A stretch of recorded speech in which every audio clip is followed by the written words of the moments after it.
확실히 믿는 사람은 그리 많지 않았습니다. 그래서 예수님께서 이 부자와 나사로의 비유를 드시면서 자, 한번 다시 확실히 깨닫게 깨달으라. 그렇게 해서 전하신 말씀입니다. 이것은 옛날 시대뿐 아닙니다. 지금도 마찬가지입니다. 지금도 교회에 많은 사람들이 지금 오고 있지만 그 한 부분은 예수님이 가르쳐 주신 이 말씀의 내용을 확실히 믿고 소망 속에서 이렇게 살아가야 하는데 그렇지 못한 사람이 많아요. 그래서 오늘 이 시간에는 이 말씀을 더 확실히 알게 하기 위해서 오늘 특별한 영상도 준비를 했습니다. 그래서 아마 이 영상을 보시면 더 이해가 쉽게 되리라 생각해서 먼저 오늘 읽은 이 말씀을 그냥 이렇게 성경을 읽으니까 귀 잘 안 들어오지요. 다시 영상을 통해서 한 번 더 확실하게 본문을 먼저 읽어봅시다. 예수님이 말씀하셨다. 한 부자가 있었다. 그는 값진 옷을 입고 날마다 즐기며 호화스럽게 살았다. 한편 그 집 대문 앞에는 나사로라고 하는 부스럼프 성의의 거지가 누워 있었다. 그가 부자의 식탁에서 떨어지는 부스러기로 줄인 배를 채우려 하자 심지어 개들까지도 와서 그의 hun대를 핥았다. 어느 날 거지가 죽어 천사들이 힘들어 아브라함의 품에 안겼고 부자도 죽어 땅에 묻혔다. 부자가 지옥에서 고통을 당하는 중에 쳐다보니 멀리 아브라함이 보이고 나사로는 그의 품에 안겨 있었다. 그래서 그는 큰 소리로 아버지 아브라함이여 나를 불쌍히 여겨 주십시오. 나사로를 보내 손가락 끝에 물을 찍어다가 내 혀를 시원하게 해주십시오. 내가 이 불꽃 가운데서 너무 괴로워 죽을 지경입니다. 하고 부르짖었다. 그러나 아브라함이 이렇게 대답했다. 생각해보라. 너는 살아있을 때 좋은 것을 마음껏 누렸고 나사로는 온갖 괴로움만 겪었다. 하지만 지금 나사로는 여기서 위로를 받고 너는 거기서 고통을 받고 있다. 이뿐 아니라 우리와 너희 사이에는 큰 구렁이 가로놓여 있어서 여기서 너희에게 건너가고 싶은 사람도 건너갈 수가 없고 거기서 우리에게 건너올 수도 없도록 되어 있다.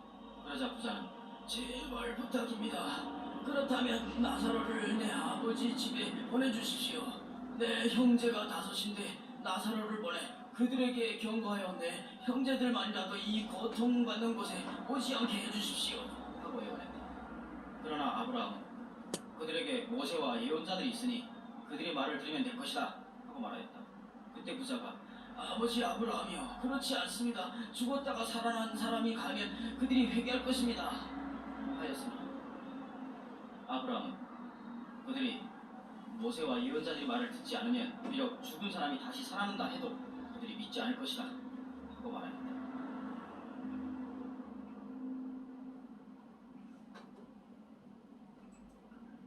우리 인간의 보편적인 생각은 다른 사람이 죽으면 나하고는 거리가 먼 것으로 그냥 그렇구나 하고 그렇게 생각합니다. 그러다가 자신에게 어떤 위험한 순간이 오면 이건 대단히 큰 사건으로 간주하고 주위 사람들이 다 알기를 원합니다. 이게 우리 인간의 본심입니다. 그런데 예수님께서 이 죽으면 이후에 될 일을 이렇게 비유를 통해서 말씀해 주시면서 우리에게 각성하도록 가르쳐 주셨습니다. 이 비유에서 예수님은 이 세상 이야기와 또 죽음 뒤의 이야기를 왔다 갔다 하면서 인생을 생각해 보도록 말씀하셨습니다. 사실 인생을 올바로 살아가려고 하면 이 두 세계를 연결해서 생각할 줄 알아야 합니다. 이러한 메시지를 주시려고 이 지옥 비유를 들려주신 것이었습니다. 여기 이 내용 속에 부자라고 이렇게 기록이 되어 있는 이 사람, 거지는 나사로라 이렇게 이름을 밝히고 있지만은 이 부자는 이름을 밝히지 않습니다. 왜 그랬을까요? 부자는 하늘나라에 이름이 없어요. 하늘나라 생명책에 농명되지 않았기 때문입니다. 그런데 옛날 그 전설의 기록을 보게 되면 이 부자는 이름이 니네베 혹은 피네에스라는 이런 말로 전해져 내려오고 있습니다. 그러나 세상에서는 그렇게 전해져 내려와도 저 하늘나라에는 이름이 없어요. 이 거지 나사로의 이름은 실제 인물이었다라고 그렇게 전해지고 있습니다. 그러면 이 아브라함과 부자와의 대화를 좀 더 진지하게 한번 살펴봅시다. 지옥에서 고통을 느낀다라고 하는 것은 우리가 요즘 쓰는 말로 통증을 의식하는 것입니다. 통증을 느낀다. 그런 말입니다. 어떤 통증일까요? 거기서는 죽을래야 죽을 수 없는 고통입니다. 그러나 이 세상에서는 죽으면 끝이지 이렇게 말하는 사람들이 얼마나 많습니까? 결코 그렇지 않습니다. 죽음이 끝이 아닙니다. 그 다음 왜 이 지옥의 고통이 무서우냐? 여기는 회복이 없습니다. 회복이 없는 통증이 온다라는 것입니다. 오늘 읽은 말씀에 보면 혀에 물을 좀 찍어서 달라라는 그 호소가 그 내용이 나오지요. 이것은 갈증을 호소하는 것입니다. 그런데 우리가 이 세상에서는 갈증을 느끼게 되면 어디 가서 물이라도 이렇게 좀 얻어먹을 수 있지만 이 지옥은 그런 얻어먹을 데가 없어요. 그래서 그 어려움을 호소하는 것입니다. 그래서 이 부자가 이제 부탁합니다. 이제 자기는 끝났어요. 거기서 도저히 희망이 없어요. 그러니까 생각에 세상에 있는 자기 형제들이 이제 생각이 났다 그랬습니다. 내 형제 5이 있으니까 저 거지 나사로를 다시 세상에 보내서 내 형제에게 자 내가 죽었다가 살아난 사람 아니냐, 내가 가보니까 이렇게 지옥의 고통이 심하더라, 그러니 예수 그리스도를 믿어야 된다, 하늘나라를 생각해야 된다, 그렇게 해달라고 부탁을 했습니다. 아마 이 사람이 생각할 때는 그런 생각이 좀 들겠지요. 그런데 아브라함이 설명을 했습니다.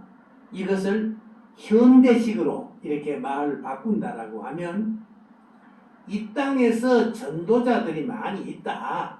그러니 그 전도자들을 통해서 전해지는 하늘의 방송을 왜 듣지 않았느냐? 그렇게 질문하는 것입니다. 왜 그들의 소식을 외면했느냐? 세상에서 기회를 주었는데 왜 거부했느냐? 이렇게 질문했습니다. 세상에 있는 가족들에게 나사로를 살려서 보내주면 아마 깜짝 놀랄 거야. 그러나 그 기적은 놀랍게는 하지만은 그렇다고 해서 그러니까 내가 이제 예수를 믿겠다 그러지는 않는다. 이 땅에 어려운 여러 경로를 통해서 복음 말씀이 전해질 때 귀를 기울여야 한다. 이렇게 가르쳤습니다. 사실 그렇습니다. 여러분, 죽은 사람이 다시 살아나면 참 깜짝 놀라지요. 그런다고 깜짝 놀란다 그래서 다 이렇게 믿음으로 오지 않는다 그 말이에요. 현대도 그래요. 여기 우리에게 주는 메시지가 뭐입니까? 영혼의 상태가 오늘날 이 세상 사람들은 사람이 이 땅에 살다가 죽으면 그걸로 없어지는 거다 이렇게 생각을 해요. 그러나 영혼의 상태라고 하는 것은 새로운 몸을 입는다 그렇게 말했습니다. 그 새로운 몸을 입는다는 상태가 어떤 상태이냐 이거예요. 그래서 우리가 신앙인은 이것을 아주 분명하게 확신해야 합니다. 자, 먼저 조금 전에 제가 통증을 느끼는 데가 지옥이라고 그랬습니다. 그러면 통증을 느낀다는 그 말은 무슨 뜻입니까? 지옥에서도 감정이 존재한다는 뜻입니다. 느낀다는 겁니다. 부자가 지옥에서 아브라함을 본다라고 했습니다. 그러면 의식하고 있다는 것을 의미합니다. 그러니까 지옥에서 통증을 느끼고 또 의식합니다. 그 다음 아브라함의 그 대답에서 천국과 지옥은 소통이 불가능한 곳이라고 지적했습니다. 다시 말하면 거기서 왔다 갔다 할 수 없는 것이라 그랬습니다. 하나님에게 여기 아브라함이라고 하는 것은 하나님을 상징했습니다. 아브라함에게 대화는 가능하지만 그 어떤 요구도 이미 기회가 다 끝이라는 것을 설명해 주었습니다. 인간에게 있어서 기회는 이 세상에서 살 때뿐임을 깨닫게 해 준 것입니다. 이 부자가 이러한 중요한 사실을 언제 깨닫게 되었습니까? 이 시점이 참 중요한 것입니다. 인간에게 모든 일이 다 그렇습니다. 시점이 얼마나 중요합니까? 그런데 우리 인간에게 다시 할 수 있다라는 그런 기회가 온다면 이것은 축복입니다. 그런데 우리가 세상 살아보아서 다 알잖아요. 우리의 지난 날이 다시 똑같이 돌아옵니까? 아닙니다. 돌아오지 않습니다. 우리의 세월은 지나가 버리면 끝이에요. 그러니까 다시 할 수 있는 기회가 온다라고 하면 얼마나 좋겠습니까? 그런데 지옥에서는 바로 이 기회가 없다는 것입니다. 자, 오늘 예수님께서 하신 그 말씀을 몰라서 우리가 어려운 것이 아닙니다. 이것을 우리가 확신하고 살아가느냐 그렇지 않느냐 이게 우리에게 굉장히 중요한 것입니다. 이제 이 시간 여러분에게 간증을 이제 하나 듣겠습니다. 제가 이렇게 말로서 간증하는 것보다 이제 중요한 영상을 제가 가지고 왔어요. 여러분이 이 영상을 이제 한번 보시면서 이걸 조금 더 크게 했으면 좋겠어요. 네. 영상을 한번 봅시다.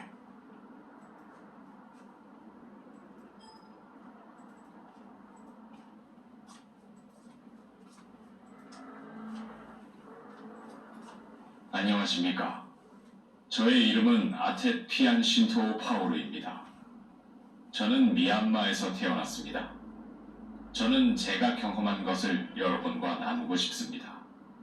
그 전에 제가 어떻게 자라왔는지 말하고 싶습니다. 저는 1958년에 보가익이라는 마을에서 태어났습니다. 저의 부모는 대부분의 미얀마 사람들처럼 절실한 불교 집안이었습니다. 저희는 가난하게 살았습니다. 제가 13살 때 저는 학교를 그만두고 고기잡이 배에서 일하기 시작했습니다. 우리는 강에서 물고기나 새우를 잡았습니다. 제가 16살 되던 해에 저는 그 배의 선장이 되어 있었습니다. 그때 저는 메인마하라곤 섬의 북쪽 지역에서 살았습니다. 제가 태어난 보갈 지역의 북쪽에 있었습니다. 이곳은 수도 양곤에서 100마일 정도 떨어져 있습니다.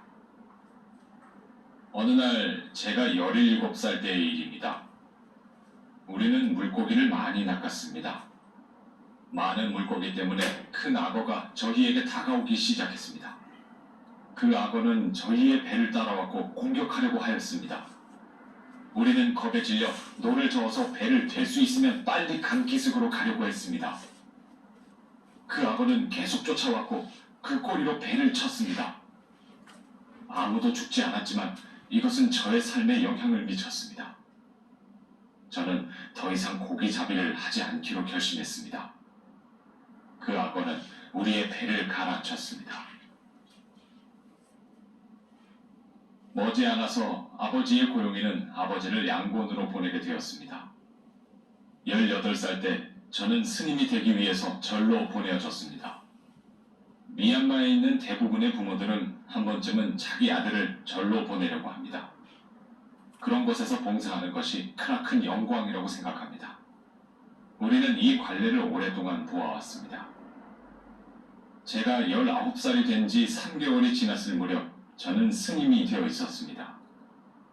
선임 스님은 저에게 새 불교 이름을 주셨습니다. 이것은 우리나라의 관례이기도 합니다. 저는 유나타 파니타 아신투리아로 불렸습니다. 선임 스님의 이름은 유자딜라입니다. 그는 그 당시 미얀마에서 가장 저명한 스님이었습니다. 모두가 다 그가 누구인지 알고 있었습니다.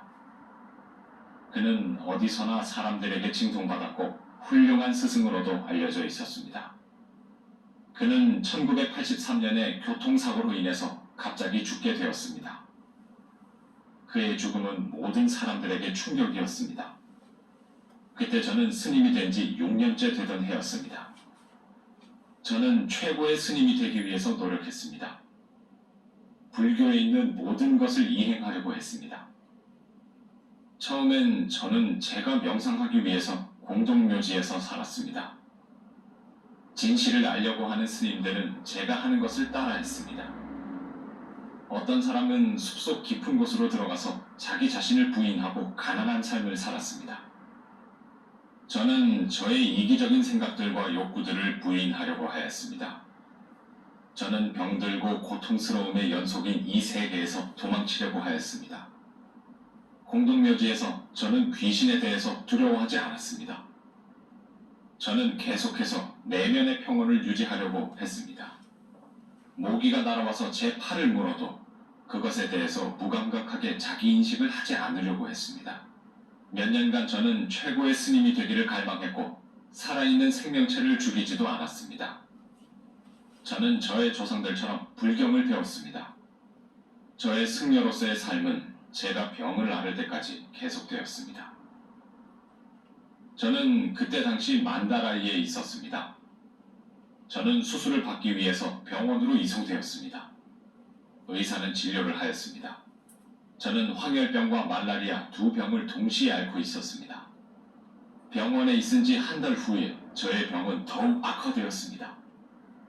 의사는 제가 회복하기는 불가능할 것이라면서 저의 퇴원을 조치하게 되었습니다.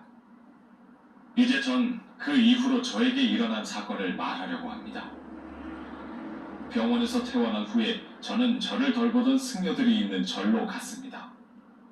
저는 점점 더 쇠약해져 갔고 혼수 상태로 빠지게 되었습니다. 저는 3일 후 다시 깨어나서야 제가 죽었었다는 것을 알게 되었습니다. 저의 육체는 썩어 있었고 시체 냄새가 났습니다.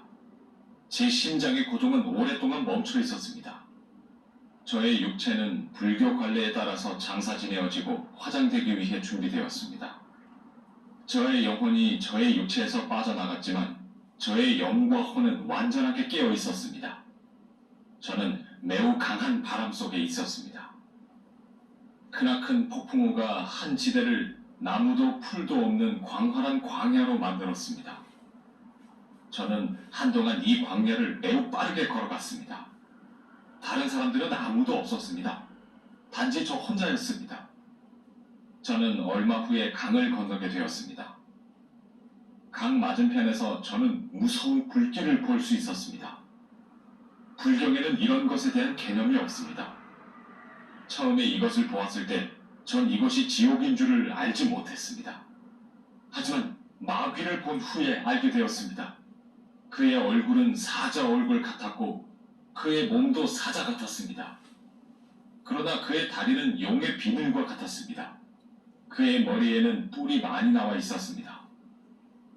그의 얼굴은 너무나도 무섭게 생겼기에 저는 두려워하였습니다.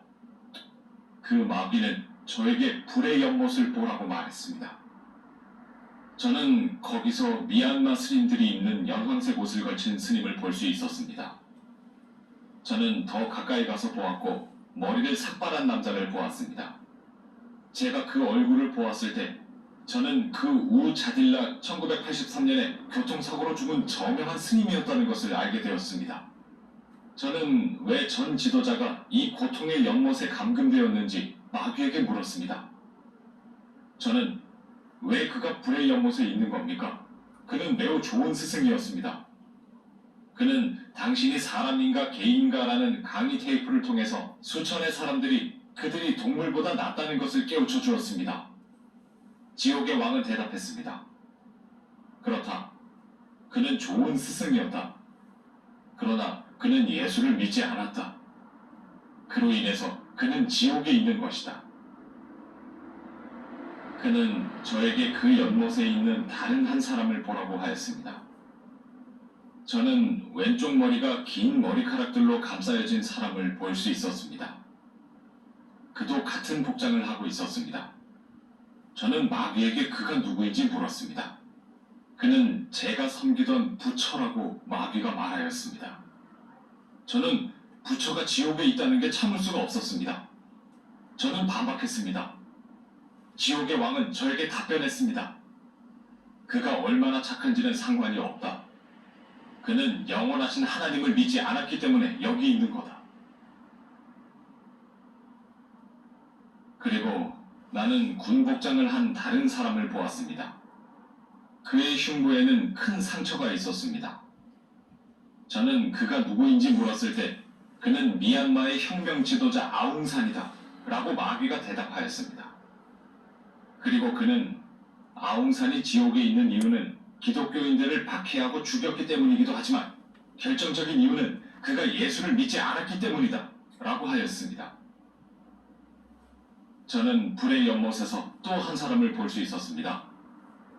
그는 키가 컸으며 군 갑옷으로 무장을 하고 있었습니다. 그는 칼과 방패를 들고 있었습니다. 그는 이마에 상처가 나 있었습니다. 그는 제가 본 사람들 중에서 가장 커 보였습니다. 그가 팔을 쭉 뻗었을 때 그 팔 길이는 보통 사람의 손가락에서 팔꿈치 사이의 길이의 6배에 달했습니다. 마귀는 이 남자의 이름은 골리앗이다. 그가 여기 있는 이유는 그가 전지전능하신 하나님과 그의 종 다윗을 모독했기 때문이다 라고 하였습니다. 저는 골리앗과 다윗을 몰랐기 때문에 혼돈스러웠습니다. 마귀는 골리앗은 성경에 기록되어 있다. 너는 지금 그가 누구인지 모르지만 크리스찬이 된 후에 날 것이다 라고 답했습니다. 또 다른 마귀가 저에게 왔습니다. 저는 불못을 뜨겁게 달구기 위해서 불을 지피는 자를 보았습니다. 그는 당신도 불못에 들어갈 자인가? 라고 물었습니다. 저는 아니다. 나는 여기를 보러 온 사람이다. 라고 말했습니다. 이 불못에 불을 지피는 자는 무서운 형상을 하고 있었습니다. 그는 10개의 뿔을 가지고 있었고 그의 손에는 7개의 날을 가진 창을 들고 있었습니다. 그는 저에게 네 말이 맞다. 너는 여기를 보러 온 것이 맞다. 네 이름은 이 목록에 없다. 라고 말했습니다. 그는 저에게 제가 온 길로 다시 돌아가야 한다고 하였습니다. 그는 제가 불못에 오기 위해 왔던 황량한 벌판이 있는 곳을 가리켰습니다. 저는 피가 흐르도록 오랜 시간 걸었습니다. 저의 몸은 뜨거웠고 크게 앓고 있었습니다. 3시간 정도 걸은 후에야 저는 넓은 길로 들어서게 되었습니다. 저는 한 이정표가 나타날 때까지 걸었습니다. 한 길은 왼쪽으로 나 있었고 넓은 길이었습니다. 다른 길은 오른쪽으로 나 있었고 좁은 길이었습니다. 분기점엔 편말이 있었습니다. 예수를 믿지 않는 자들은 왼쪽의 넓은 길로 갈 것이요 예수를 믿는 자들은 오른쪽 길로 갈 것이다 라고 적혀 있었습니다.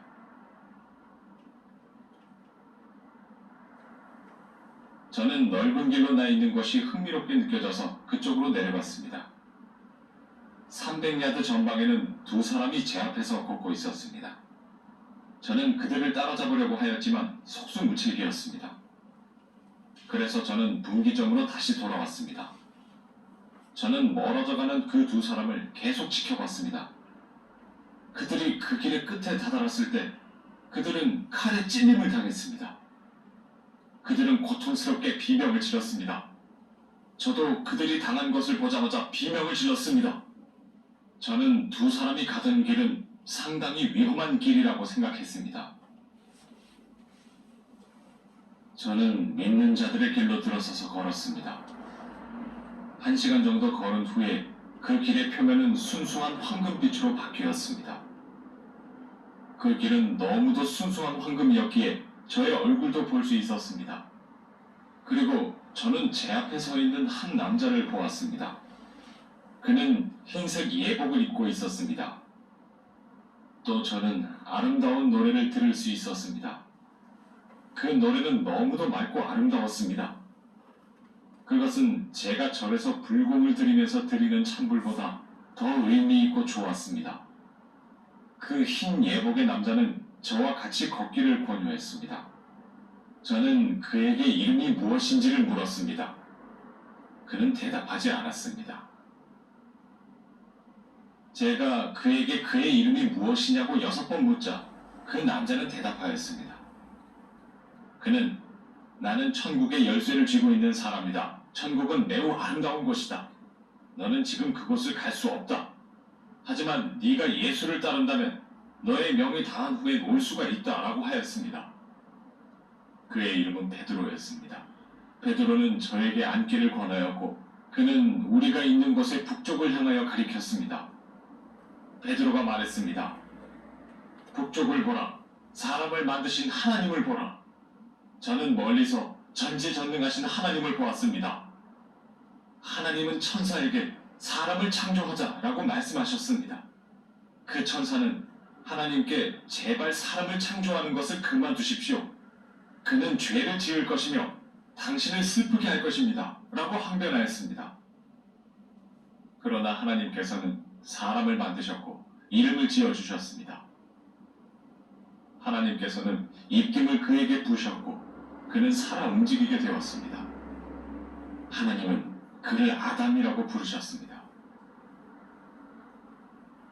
베드로는 말했습니다. 이제 일어나서 네가 있던 곳으로 돌아가라. 그리고 부처를 믿는 자와 우상을 믿는 자들에게 말하라. 그들에게 그들이 변화받지 않는다면 지옥으로 갈 것이다 라고 전하라. 사원과 우상을 만든 사람들도 지옥에 간다고 전하라. 또한 지옥에 가려고 종들에게 예물을 주는 자들도 종들에게 전하고 그들을 높이는 자들도 지옥에 간다고 전하라. 베드로는 저에게 세상으로 돌아가서 제가 본 것을 증거하라고 하였습니다. 그는 저에게 너는 새 이름을 사용하라. 이제 이후로 너는 부활한 바울이라고 불릴 것이다. 저는 돌아가고 싶지 않았습니다. 저는 천국으로 가고 싶었습니다. 천사들은 책을 펼쳤습니다. 처음엔 저의 어렸을 때의 이름을 찾아보았지만 목록에 있지 않았습니다. 그들은 제가 불교에서 받은 이름을 찾아보았지만 그것 또한 있지 않았습니다. 베드로는 저에게 말했습니다. 너의 이름은 쓰여 있지 않다. 너는 돌아가서 불교인들에게 예수에 대해서 증거하라. 저는 황금길을 따라서 돌아갔습니다. 또다시 저는 아름다운 노래를 들을 수 있었습니다. 베드로는 제가 땅으로 돌아올 때까지 함께 왔습니다. 그는 저에게 하늘에 걸려있는 천국으로 이어지는 사다리를 보여주었습니다. 그 사다리는 땅에 닿진 않고 공중에서 끊겨 있었습니다. 사다리에서 저는 많은 천사들을 볼 수 있었습니다. 하늘로 올라가는 천사도 있었고 땅으로 내려오는 천사도 있었습니다. 그들은 매우 바빴습니다. 저는 베드로에게 그들이 누구인지 물었습니다. 베드로는 그들은 하나님의 메신저다.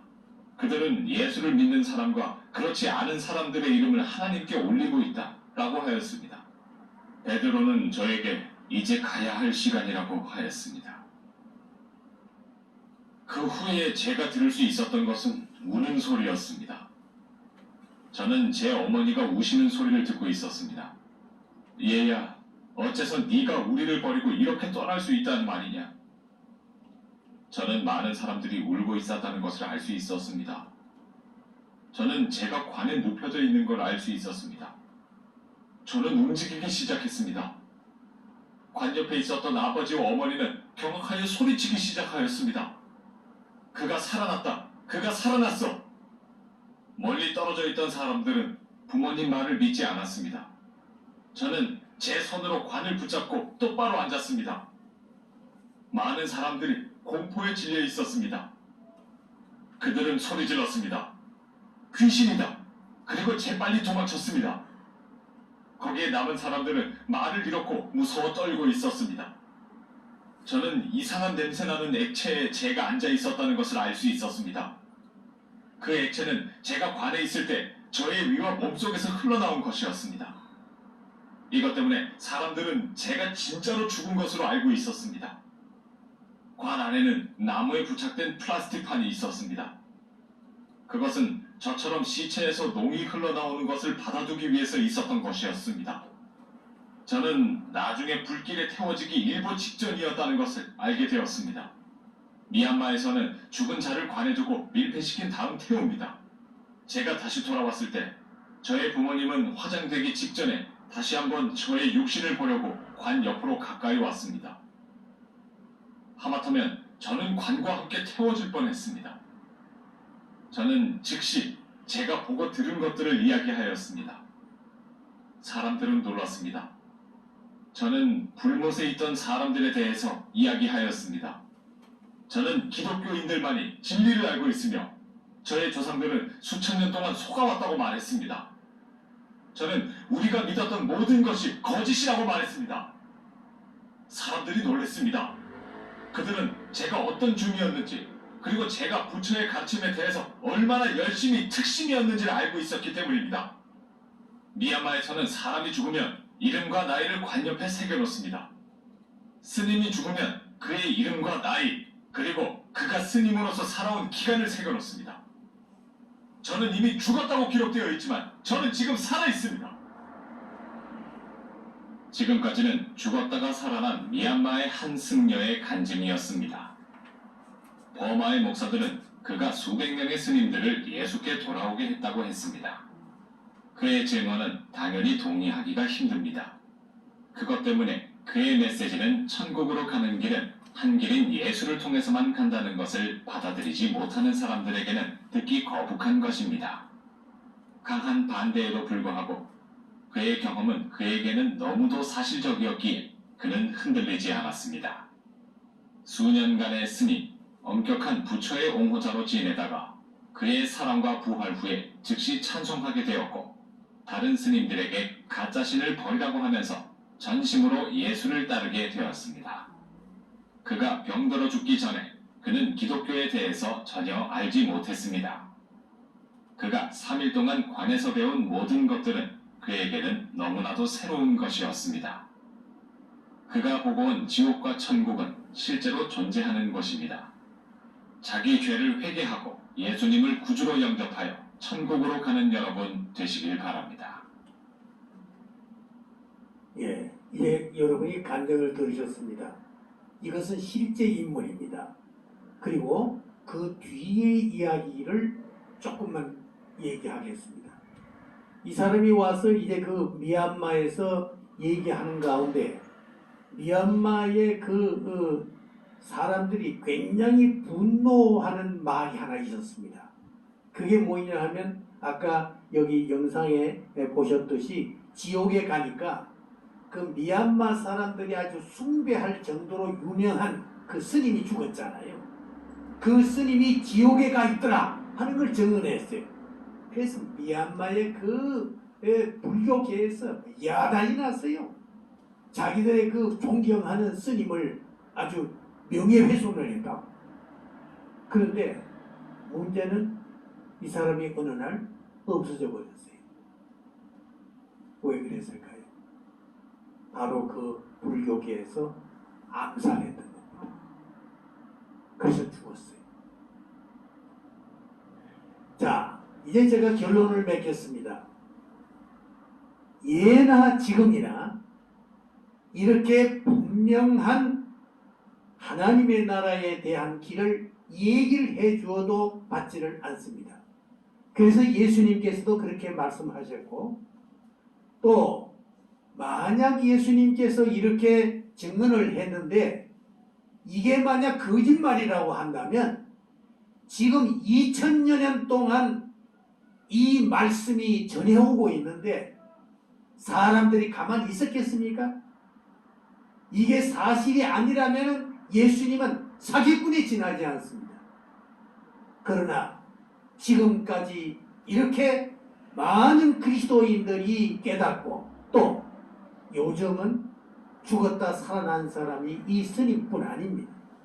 지금 요즘 참 이상하게도 천국과 지옥을 보았다는 사람이 지금 많이 드러나고 있어요. 그러는데 그 말을 다 믿을 필요는 없지만 이 모든 것은 바로 우리에게 깨닫게 해 주시는 이 시대에 징조가 지금 와 있다 이거예요.